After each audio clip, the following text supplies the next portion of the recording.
Hello and welcome. This is Ishan. This is Susadzan. And this is... And welcome to the False Nine Podcast. I think today we have a special guest, and I bet you have seen this face on your television.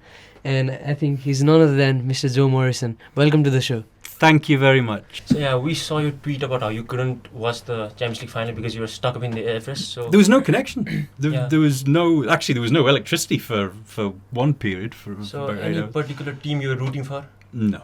Neither of them are my team. Liverpool or Spurs. My team's Newcastle United, but so I wasn't really bothered either way. I mean, it was good.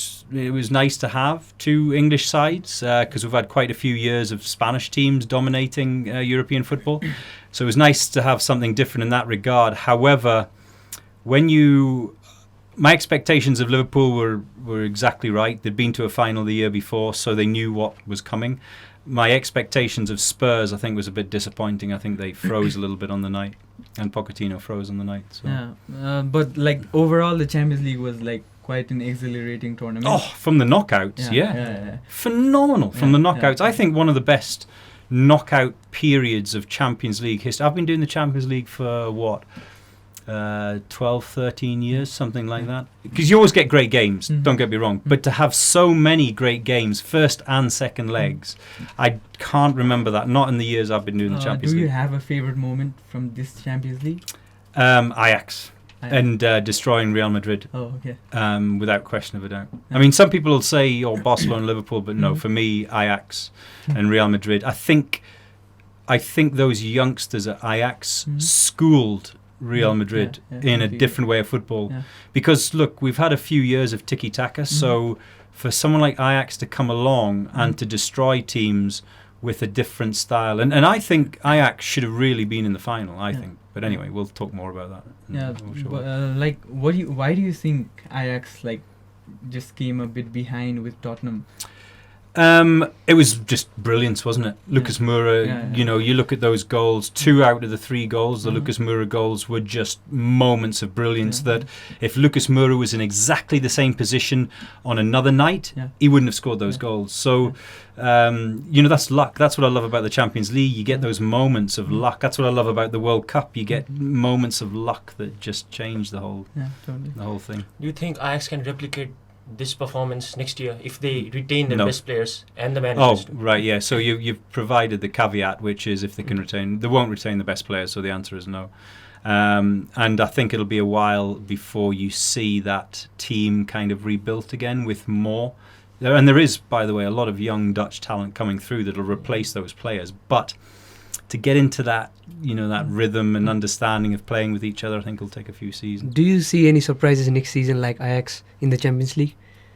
I'd have to think. There's always one team that goes much further than you expect, makes it into the knockouts, should be beaten in the first round or the round of 16, is not beaten in the round of 16, makes it to the quarterfinals, should be beaten, isn't, and then sort of maybe loses it at the last minute of the second leg of the quarterfinal or the, something like that. So there's always one, isn't there? There's always a team that just goes a bit further. There were many players this term performing at the highest level. So who do you think will make it to the top 3 and win the Ballon d'Or this year? Oh, don't start me on the Ballon d'Or.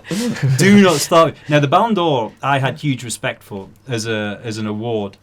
Up until FIFA, they got into bed with FIFA. And when they got into bed with FIFA, then they lost all of my respect. And I think they lost a lot of their credibility as well. And I know they've separated again, haven't they? The FIFA and Ballon d'Or. I think, was it 2 seasons ago or 3 seasons ago? I think 2 seasons ago. So they're trying to get that credibility back, but they went and lost it again last year with some dumb... So my top 3 of Ballon d'Ors... You see, here's the problem with not just the Ballon d'Or, but many of the awards. At what point of the year do you give the award? Because that then changes... who the award should go to. So in a World Cup year, for example, do you give it at the end of the season? Do you give it at the end of the calendar year? Do you give it before a World Cup tournament? Do you give it after a World Cup tournament? If you give it after a World Cup tournament or a European Championship tournament, do you give it before the next season starts? It's a kind of a weird one. So anyway, I'm not answering your question, am I? I honestly think Alisson Becker has to be included. I think Matthias de Ligt has to be. Messi in the top 3. Yeah. Anyone that disregards Messi in any award on any year doesn't understand football. It's as simple as that. Yeah. So Messi, because you think about both those games, he carried Barcelona. Yeah. Barcelona have been a poor team this season. I've done all of Barcelona's games, and he's carried them this season. He carried them in the first leg, and you think about the second leg of the semi-final against Liverpool. Liverpool were the best team over both the legs, if it wasn't for Messi. And the second leg, when you consider Messi, remember that Dembele? The Dembele miss? Yeah. Do you think Messi would have missed that opportunity if he just, and actually if you go back and study that second leg, Messi on, I think it was 3 occasions, and it wasn't widely reported at the time because everyone was caught up in the whole Liverpool have knocked out Barcelona. There were 3 clear-cut opportunities that I saw that Messi provided that should have been finished, where he just opened them up and they should have been finished. And if one of those clear-cut chances had happened, we're not talking about Liverpool winning the Champions League trophy. So Messi has to be in the 3. I think Alisson Becker has to be in the 3. Van Dijk, you're absolutely right, has to be in the 3. Because we're talking about semi-finals here, aren't we? Because of Becker's save in the final, I think I would probably go for Becker. Okay.